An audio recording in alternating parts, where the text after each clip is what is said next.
TMZ Live, Harvey Levin here. I'm Alex Michelson, filling in for Charles on loan from Fox 11 Los Angeles. On loan? On loan, I guess. I don't know. Good to be with you, Harvey. It's great having you here. I am fascinated by the mystery around Gene Hackman's death. It is a tragic, tragic death. Although he was 95, just the circumstances here to see him, his wife, his dog dead, and not just dead, but for days, maybe even weeks. What happened in that house? It is a mystery, and we can't unravel this because a lot is going to be told by the autopsy findings. But there are theories. Before we get into the theories, Sheriff Mendoza from Albuquerque gave an update this morning. Nothing definitive, but here's what he had to say. It's very difficult to put a timeline together, even with the help of the Office of the Medical Investigator, just based on their body and other evidence on the body. It appears several days, possibly even up to a couple weeks. So they were mummified. Yeah, talking there with Savannah Guthrie from the Today Show.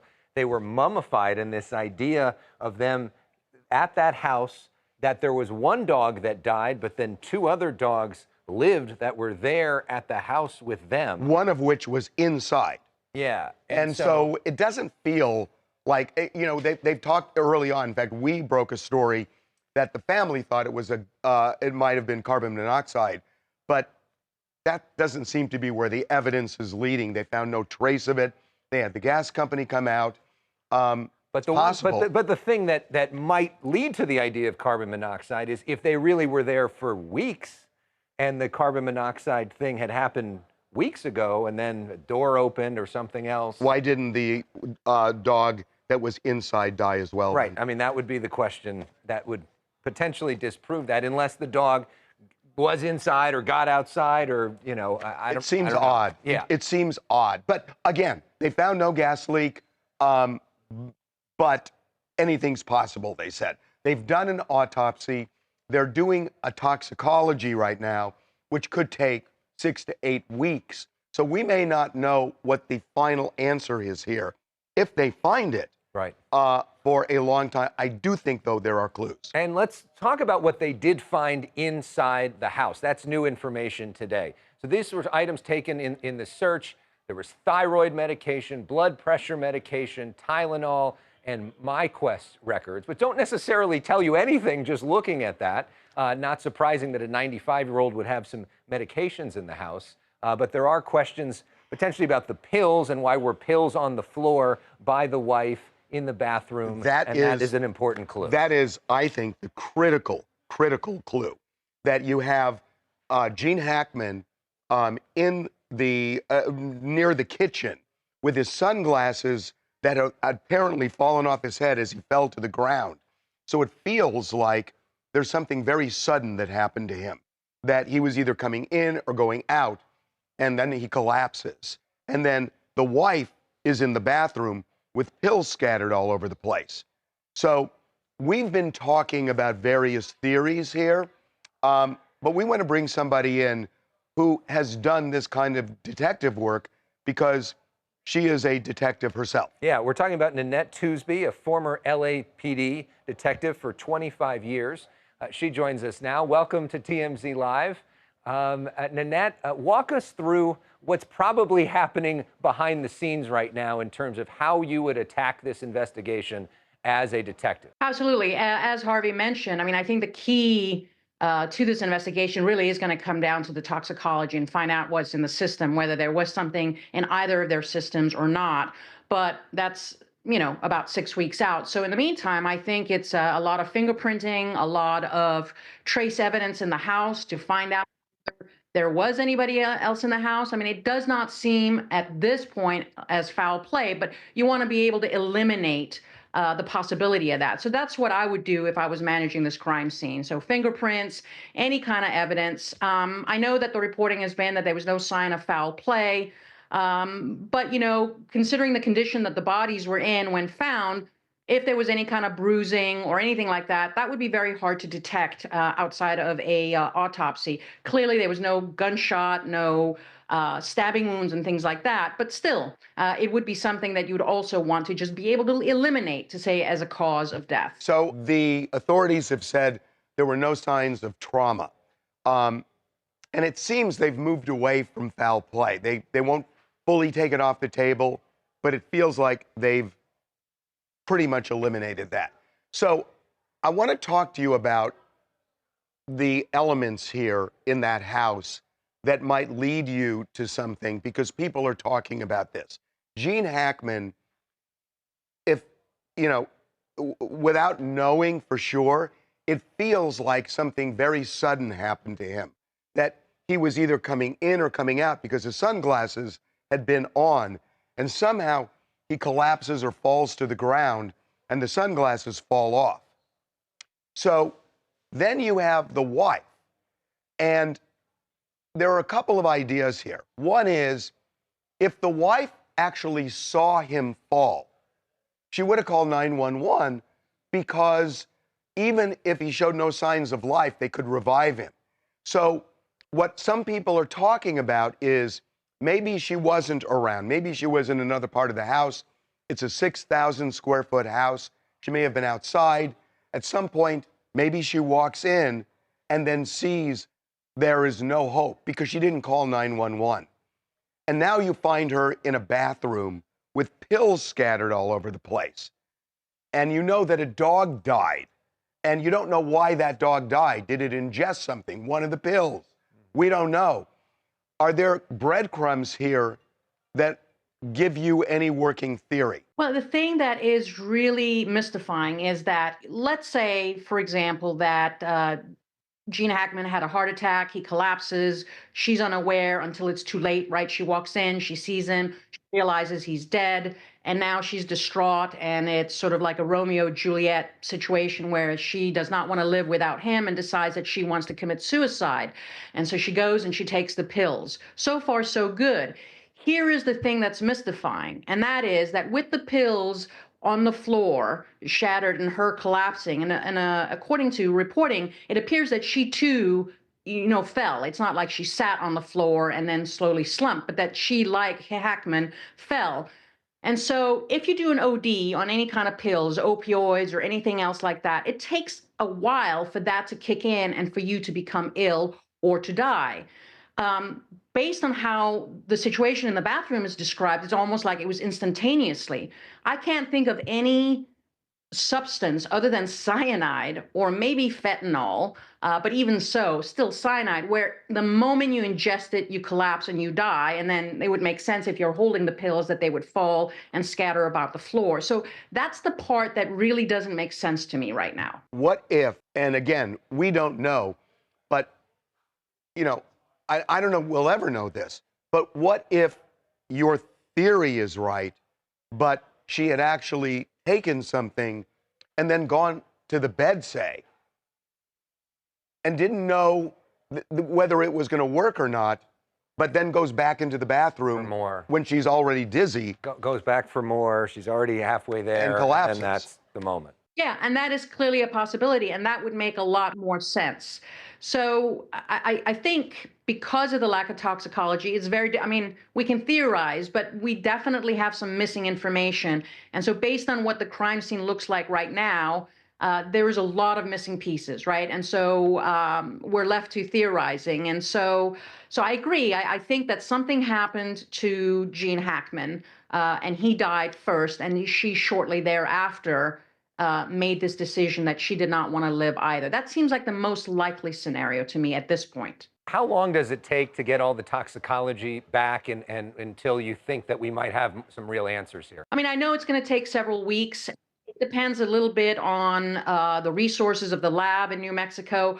I'm almost certain that this case will take priority of any other homicides or anything else that's going on right now in that jurisdiction. But that said, still, it's going to take a couple of weeks. You think it's possible we're not going to really know? Well, that's a difficult question to answer. I think that if there's nothing in the toxicology, right? Let's say it comes back and it's negative, then it becomes really an interesting mystery, because then things aren't adding up. My feeling is that something will come back on that toxicology, and that will really give us the answers that we're looking for right now. And more on her than him.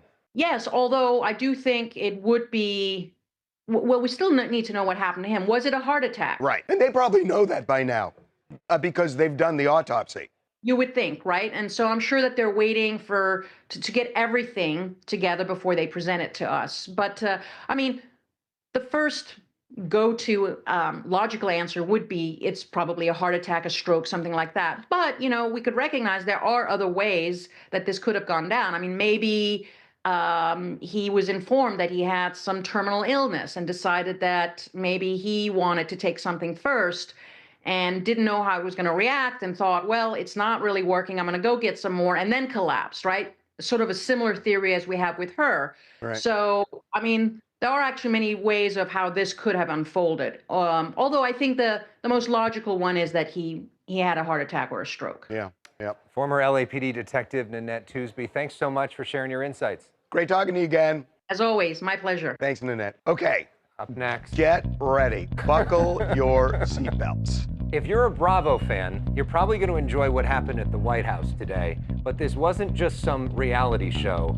This is potentially about peace and war. We're talking about Donald Trump versus Volodymyr Zelensky. Stay with us.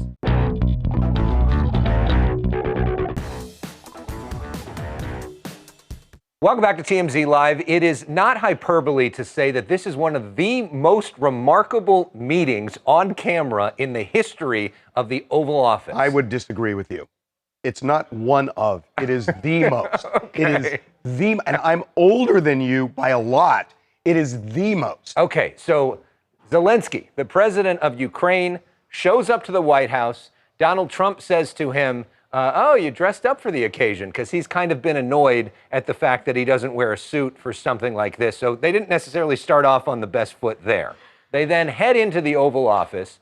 The president's there. The vice president, J.D. Vance, is there. They invite in the press. And then... It was kumbaya for a bit. Yeah, and then this scolding happens that looks like something that Andy Cohen produced for a Bravo reality show. The problem is we're talking about war and peace here.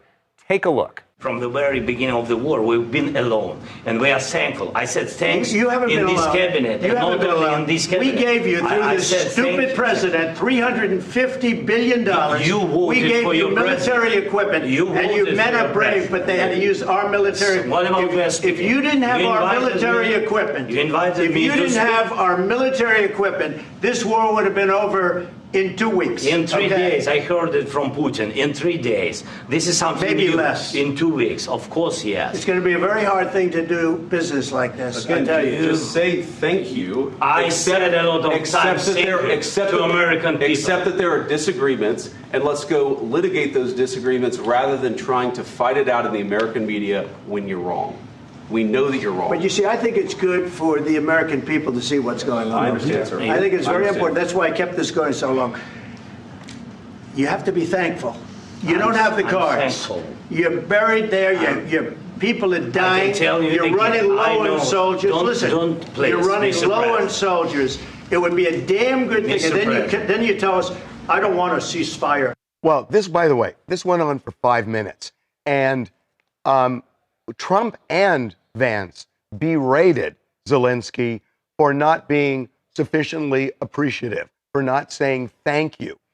That is just a weird, look, I'm sorry, because we try not to, I'm not taking sides here, but to sit there in front of the media and say, thank us, is just a weird way of negotiating with somebody. And I get what Trump is trying to do. And I really do understand why Trump doesn't want to attack Putin, because he's trying to negotiate both sides. And I really understand that. And I think in some ways the media has been harsh on him.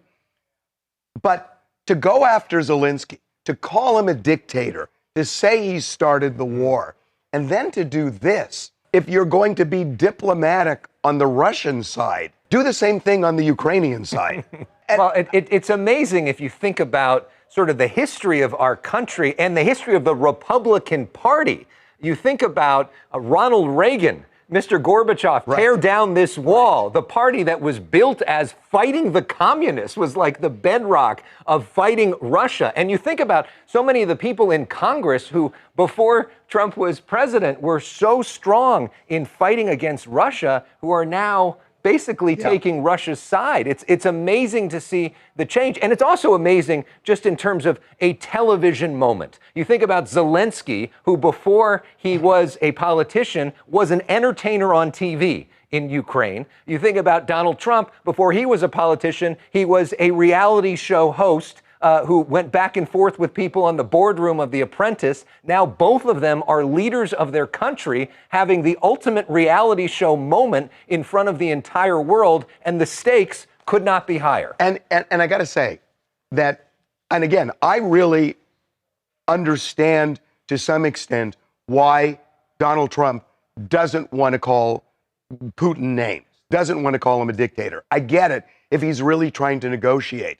But what I take away from this is there is an underlying disdain Donald Trump has for Zelenskyy. Just an absolute disdain. No question. I mean, Trump kind of trolled him even as he pulled up to the White House about not wearing the suit. Right. But you've got to also remember it was late September and Zelenskyy was campaigning in Pennsylvania for Kamala Harris. So, of course, you know where Zelenskyy stands. He doesn't like Trump, and Trump obviously doesn't like him. Should that be a part of the calculation in trying to get peace? No. In a perfect world, no. But presidents are people, and people have feelings about other people, and it's hard to not let that sort of creep into how you feel about somebody. I really don't put this on Trump today. I think that Zelenskyy, he knew that the media was there, and he was going to use that moment in the Oval Office to try and score some points against Donald Trump. I think it's going to backfire on him. They never signed the deal. They didn't have the press conference. Backfire on who? He thinks on Zelenskyy.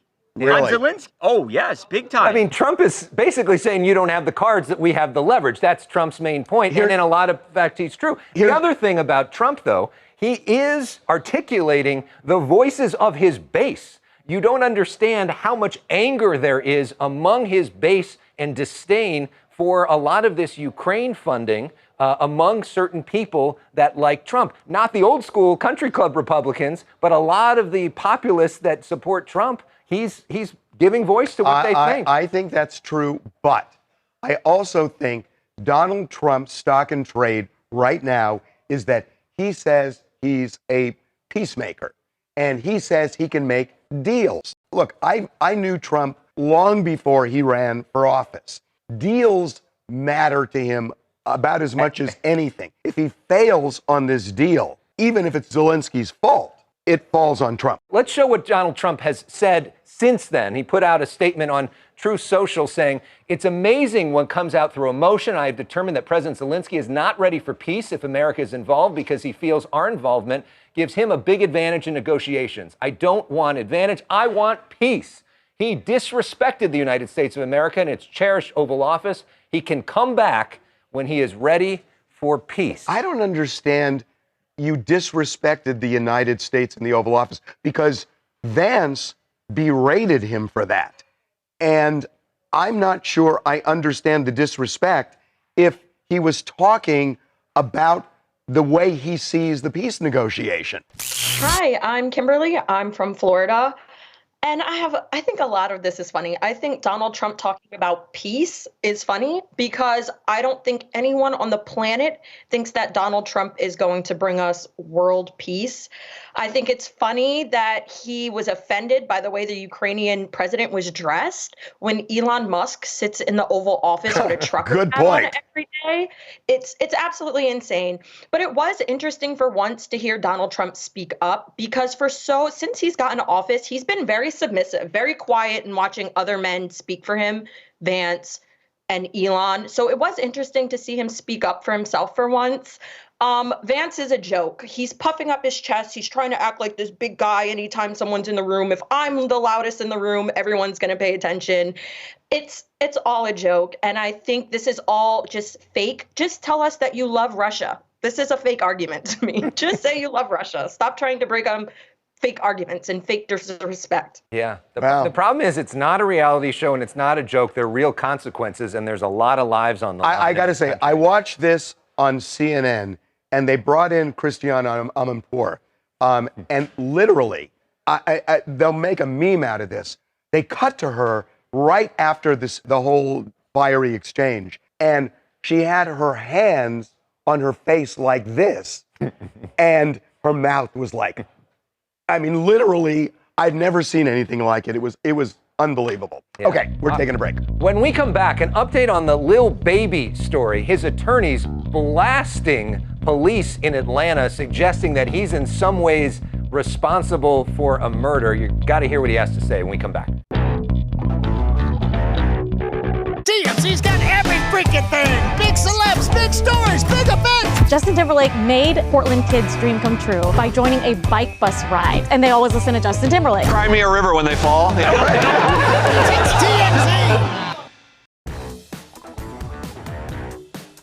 Welcome back to TMZ Live. An update on a story we first talked about yesterday involving Lil Baby, the rapper who is from Atlanta, went back to his hometown to shoot a music video in May of last year. Then in July of last year, there was a shooting where 2 teenagers were killed, and police in Atlanta are now suggesting that those 2 things are related. I think they're more than suggesting. They're laying it at Lil Baby's doorstep. Essentially saying that he went to a neighborhood where he knew there was gang violence. It created even more gang violence, which resulted in the death of these kids. Take a look at what law enforcement there is saying. Lamont Freeman was allowed to be a 13-year-old for 27 minutes before gang violence ultimately took his life. And cowardly acts of an Atlanta-based rapper that decided to go over into a rival gang stronghold and shoot a music video in a place that he knew he should not have been. And in the subsequent days, we saw homicides and shootings, and ultimately the deaths of 2 children as a result of his cowardly actions. And you know who you are. And I tell you that this team will work relentlessly to hold you and the persons that you are affiliated with responsible for those actions. I got to say, when you listen to the police chief, he is clearly saying that Lil Baby is a suspect who could be charged for these murders. I mean, how else do you interpret that if he's saying, I assure you, you will be held accountable? He's holding a news conference.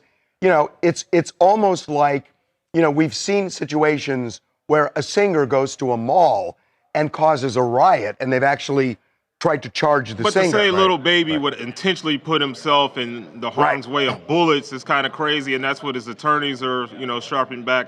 You know, like if you live in the Atlanta area, you know, they've been trying to make a case on Lil Baby for a while, and the incident that they're saying didn't even happen on the same day. You know, there was a shooting several days later. Yeah, so to say Lil Baby would intentionally cause a gang war for shooting a music video is kind of a crazy scenario. So, Trent, they're insinuating, I mean, I don't know how else to take it. They're insinuating Lil Baby is part of a rival gang. You know, it's funny, they're talking about 4PF. Lil Baby actually distanced himself from that organization last year. So, you know, if there's any issues with that org, you know, Lil Baby acknowledged it and backed away from it. And Trent, I know you are hearing from Lil Baby's attorney. What's he saying? They're slamming the Atlanta Police Department. They're feeling like they're targeting Lil Baby because it's celebrity. You know, like, again, to say that he would intentionally cause gunfire that could get him killed or his crew killed. You know, there's other essential music industry producers and videographers on the shoot. So to put all them in harm's way just to tease a rival gang is a far-fetched scenario. That's what the attorneys are saying. Hi, my name is Seattle Washington from Greensboro, North Carolina, and I have to side with the Atlanta Police Department on this one. I think that the Lil Baby was irresponsible for having the music video where he chose to have it. He knew that he would not receive a positive response, so he should hold some accountability. Wow. It'll be interesting to see what happens and if that DA is on the same page. That is really shocking. Okay, we're going to take a break. Up next, we take you to Ole Miss, where there has been this story that has gone viral involving this girl And it all may be misinformation. We're getting to the core of what really happened here when we come back.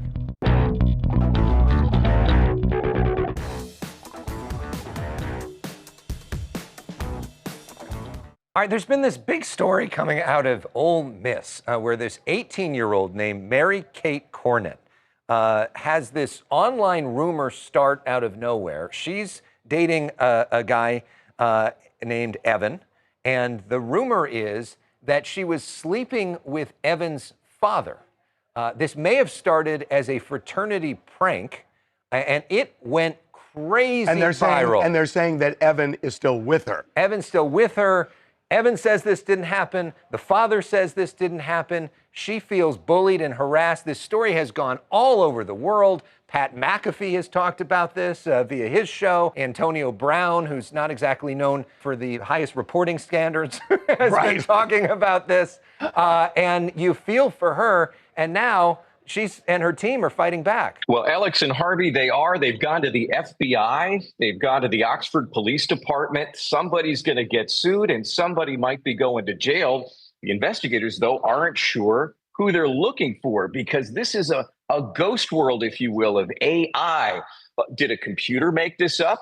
Did somebody hiding behind a keyboard make it up? It was really nasty stuff. And I had a chance to speak to her mom and dad last night. They are with her in Oxford. They jumped on a plane from Houston and flew right over as soon as she made the phone call. She said she saw it on Yik Yak, but this thing spread throughout Instagram and Facebook and Twitter. And now the family has hired legal representation because they are planning on going after whomever's behind this, because not only did they malign this beautiful young lady's reputation, but somebody made a buck off of it because they started a meme coin. And it's unclear at this point how much money was made. Well, they should be able to find out who's behind the meme coin, right? Well, you would think so. The FBI is now apparently working with the United States Secret Service and their Electronic Crimes Task Force on this. We got a hold of the police report yesterday, which was given to us by Justin, her father, who said, look, I'm just ripped up. My daughter's 18. She's beautiful. This has just ruined her freshman year. And then there's this young man, Evan. The rumors about his father and his girlfriend are just salacious and nasty. They're trying to keep their heads up through this right now, but they're really looking to law enforcement to get to the bottom of this. It's so dangerous, guys, that apparently there is now special protection for both of them on the Ole Miss campus. Why are they being threatened? No one's quite sure. She can't figure out why anybody would want to go after her. The young man isn't sure why. From what I understand, the cops are looking into the background of the parents who have a career in banking. They're pulling out all the stops to get to the bottom of this because it flared up so fast and was so nasty and spread all over the world so quickly. And they maintain none of it is true. You wonder, especially for this generation of Gen Z growing up in this world of AI, and you think about for them how difficult it's going to be to sort what is true and what is not true, and how quickly things can spread online where there's really no way to verify almost anything. Well, Alex, it's funny because in reporting this story, I actually had to have the uncomfortable conversation with mom and dad that I had to prove they are her parents. And I had to have proof that she actually is enrolled in Ole Miss because there are so many falsehoods. I mean, anybody can post anything on the internet. It's up to us as journalists to get to the bottom of whether it's real or whether it's a lie. So there's a lot to unpack here. Are Mary Kate and Evan still together? As far as we know, yes. But they are going through a horrible time right now with just the, you remember what it was like on college campuses. Kids talk. Kids have talked a lot of smack. And it's just really ugly. So it seems to me that by doing a counteroffensive, it at least puts a narrative out there that it's BS. That if you just kind of sit back, everybody's going to believe it. But at least if they are aggressive and they say, we're going after whoever started it, and the FBI's involved, it at least gives people pause, even if they can't find the culprit. Well, Justin Cornett, the father, said he got on the first plane, flew out there to be with his daughter to make sure that she was safe. And then they all went together to the Oxford Police Department to make the report. The Oxford Police Department connected them with the FBI and in the crimes task force in Houston. And now this is a federal investigation. Wow. Nobody should have to go through this. My name is Rebecca, and I'm from Orlando, Florida. And I think that these rumors really have the potential to ruin many lives. And I think that it is so great that Mary Kate and her family have obtained legal counsel, because this has just snowballed out of control. And I think in regard to these men with these large platforms that are talking about this as if all of the information is verifiably true, should be absolutely ashamed of themselves. It's terrible. Yeah. So today in the morning meeting that we had, one of the people in our office, Courtney, just railed on Justin Timberlake for canceling his show in Columbus 12 minutes before he was supposed to go on. And the second time he's canceled a show in Columbus. In Columbus. Yeah. So he's saying he had the flu. And I was saying to her, why would you not believe that? And she was just not having it. And she said, he should have canceled earlier. But it's like, if you have the flu, you want to, I've lost my voice this week. And I'm trying. And I wasn't sure if I was even going to be able to do this today. But you Alex, try keep until your you distance. can. I'm serious. You try until the last minute when you can't. And well, here's the that's thing, what Harvey. did. He did try, because, he did this whole dress rehearsal. Apparently, he struggled to even get through that. He is very apologetic in his post, saying that, he is going to give everybody refunds. But Alex, kind of like you mentioned, this is the second time he's done this specifically to Columbus, because the last time was just at the end of last year. And he said that he had bronchitis and laryngitis, so he could not sing at all. This time he said it was the flu. Unclear, by the way, if it's maybe the stomach flu. Like, what if the guy is rushing to the bathroom every couple minutes? That would be hard to get through a full concert. And that could come at the last minute, too. Right. You eat something bad and all of a sudden you're out. Well, and the flu is going around right now, but he has not rescheduled, which is interesting. It's sort of like, at a point, it's just Columbus is not meant for him. It feels like he needs to do a free show for Columbus at this point, right? That would be a really good idea. Yeah. Okay, so we've been talking for months now about these tariffs. And it's all kind of this theoretical thing that 25% from Mexican goods and Canadian goods. Who pays for this? We are going to bring Damon John on to talk about whether you get stuck with it or somebody else does. Follow the money next.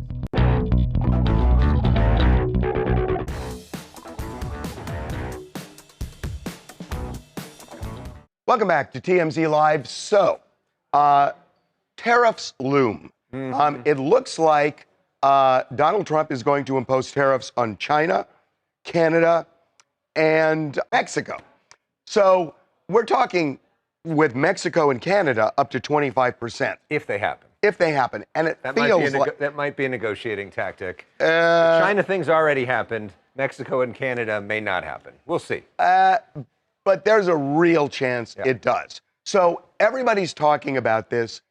Nobody is being clear on who pays this. I mean, are we going to have to pay 25% more? Is this something that's absorbed by the other country, by the service providers in the United States, or does it come down to us? That's a huge question right now with inflation looming and everything else. So we are going to follow the money as we always do. Bringing back Damon John. Damon, welcome back to TMZ Live. Where are you? Thank you for having me. I am at Lake Nona Impact Forum in Orlando, talking about biohacking, longevity, and how people can live longer in life, and what a lot of the big companies are doing who actually care, want to create change. So, real basic for people that may not be big finance people. What is a tariff? All right, basically a tariff is a tax. That's all it is, really. When you go to the airport and you see duty free and you bring it in because it's duty free, it is a tax, and it is paid for by the end user here. So when it comes from overseas, customs, you pay a tax. So when they say 25% coming out of things in China or in Mexico or this and that, there's 25% more. So argument's sake, something that costs 75 cents or 80 cents, whatever the case is, would cost $1. That's going to be passed on to the consumer at the end of the day in most cases. And you think it's just one more dollar. No, well, if you pay $4 for something, you're charging the store $8. The store is charging $16. So if you're paying $5 for it, well, there you have it. It's now $20. What was once $16? So one of the things Trump has said is that if you impose these tariffs, the goods that come in from China and Mexico and Canada are going to be more expensive, opening the door for America to manufacture these goods cheaper. The thing that I wonder about is we're not a manufacturing country anymore. We're a service country. So can that actually happen? Yeah, but when you look at things like these little boathouses, they should put 30, 40, 50% tariffs on those because they come in, they take away jobs of people who can build homes. But also, there are things that we don't want made in this country. Let them destroy their other countries with those plastics and those type of things. We don't want those factories here. So also, that's a challenge. On the other hand, though, are they going to give incentives to companies and American-made companies to give them tax incentives? If you're going to employ 1,000 people here, well, I should get a discount for doing that because I'm employing more people. So this is going to go on for a long period of time. So that's the bigger problem. And sometimes the manufacturer overseas will say, I'll absorb that cost, and you can then keep it at the price that you want. So we go against a lot of different things here. But at the end of the day, this is what it is. It is a tax. So the biggest thing that people talked about in the last election was that they wanted cheaper prices, that was what a lot of this election was about. Will this make my cost less, or will this actually make stuff that I go and buy in the store more expensive? Your cost will be less for more American-made products, but and that is a lot of time. That's some manufacturing of clothing, apparel, and some other things. But other than that, it is going to be more expensive. You will be paying $900 for a GI Joe. You know, it would seem that if these tariffs really do get imposed, the door opens for a place like India to come in and say, we don't have the tariffs, and they could actually fill that gap and really provide goods in the United States where they weren't able to before. I think this is a great conversation to have because it's going to make people competitive. They're going to make other countries competitive. They're going to say, hey, we want to join. We want to give you more things. Or people actually can bring things in. They can assemble it here. They can do it in parts. You know, I got to tell you, I always do my research. There is a great, great book by one of my buddies who explains how to do all this, whether you're a manufacturer or whether you're an end-of-the-day customer. His name is Kareem Kafuri, and it is Supply Chain Ups and Downs. And this is something that it can be either way. Listen, it's not about what you accept, it's about what you negotiate. So whether you are a manufacturer, a supplier, and you're getting something from one of these countries, you tell them they got to put it in their system and you pay that cost. I'm not passing it on to my customer. Or whether you're a customer, you walk in and say, well, you better start getting cheaper goods or you better start making it here because then I'm not going to mess with you. Because at the end of the day, it's all about follow the money. What's the target audience for this longevity thing? Do young people come to it, or are they middle-aged? Who's coming to this? So the audience here was, Dave Asprey, Mark Cuban, Sanjay Gupta, and people that are creating change and positive change, talking to a lot of the drug companies, and then passing that knowledge on and saying, how can we work collectively together? Wow. Sounds like this would be a great follow the money segment. Oh, I love this. Yeah. This would be a great follow the money segment, but it'll get super complicated. But you know what? I think Mark had the best points up here. You know, he left last year on Shark Tank because this is his passion. And as he set up on stage, he wants to things up. So it's great. And I love seeing him and seeing what he's doing with cost plus drugs to make sure that people in our country get the drugs that they need and at an affordable price, because at the end of the day, there's nothing, you're at the mercy of others if you have to pay these absorbent prices. And that's not what we work for. We don't work to take drugs. Yeah. Boy, ain't it the truth. Damon, see you next week. Thanks. All right. See you next week. Okay, we are going to take a break. When we come back, Mark Zuckerberg with quite the birthday present for his wife. He's become the new Benson Boone. We'll show it to you when we come back.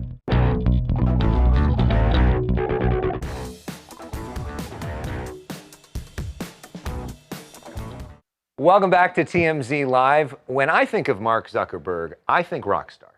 I don't know about you. Really? Well, apparently he thinks rock star. He definitely thinks rock star now. So Mark Zuckerberg is giving his wife, Priscilla, a birthday present And it's him apparently doing an impression of Benson Boone at the Grammy Awards. Watch this. I'm sorry I'm here for someone else. It's good to see your face, and I really hope. Can we just be real for a second? This is not a present for Priscilla. It is a present to himself. This is all about Mark showing off his physique. Yeah. Well, I mean, you think about the kid who, in the early 2000s was creating Facebook in sort of a social reject at Harvard, and now that's what he's become. It's quite. You think about him, and you think about Bezos and his jacked physique, and all these guys. Zuckerberg, we know, and we've talked about this before. He wants to fight in the UFC. He wants one fight in the UFC. Dana White is on board, and I know they've been talking about this for a year. And by the way, the thing about the fight between Elon and Musk at the Coliseum, Elon and Zuckerberg, yeah. Everybody laughed at us when we talked about that. It was real. They were going to do it, and Elon backed out. So that really happened. It seems like they've gone in different paths in terms of their physiques. Think? Zuckerberg You think? and Musk have different dietitians at this point in their lives. Hi, my name's Lexi. I'm from Phoenix, Arizona. 1, I didn't know Mark Zuckerberg had all that personality. 2, if my husband does not do this for me when I'm 40, when I find a husband, I might have to just keep looking for a husband because he just set the bar so high, and I love it. You really want that for your birthday? Absolutely. I want him to show his love for me in like a very expressive way. Well, you just shot your shot on the national TV, so maybe somebody's going to come. Oh my God! through it. That was a present to himself. Yeah. What else you guys want to talk about? Hi, my name is Sparkle from Wisconsin, and my topic is about the unfortunate passing of Gene.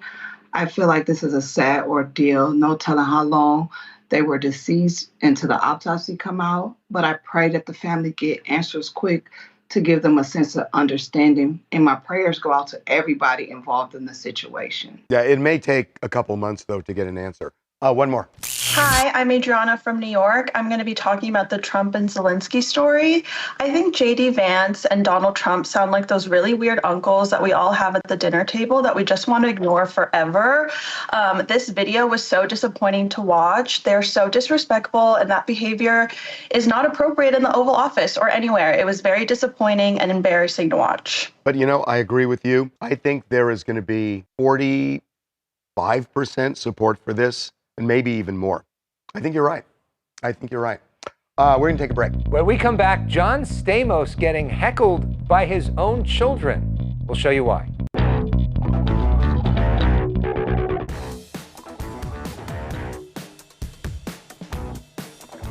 We know that John Stamos has been associated with the Beach Boys for decades. And he tried to showcase some of that to his kids. You would hope maybe they would be Beach Boys fans, but apparently not. Poop song. When you poop, it smells like a poop. Why this song? Do you guys want to hear some good music? No, we like this. Do you guys know this one? No. This is some real music, you guys. No, it's bad music. All right, what do you want to hear? Poop songs? Yes. Sometimes it's solid, but sometimes it's poop. I think it's a travesty these kids don't appreciate the Beach Boys. Sorry. It is a travesty. Thanks for doing this today. Hope you feel better this weekend. I It was appreciate a lot of fun. it. Appreciate the invite. And we'll see you Monday.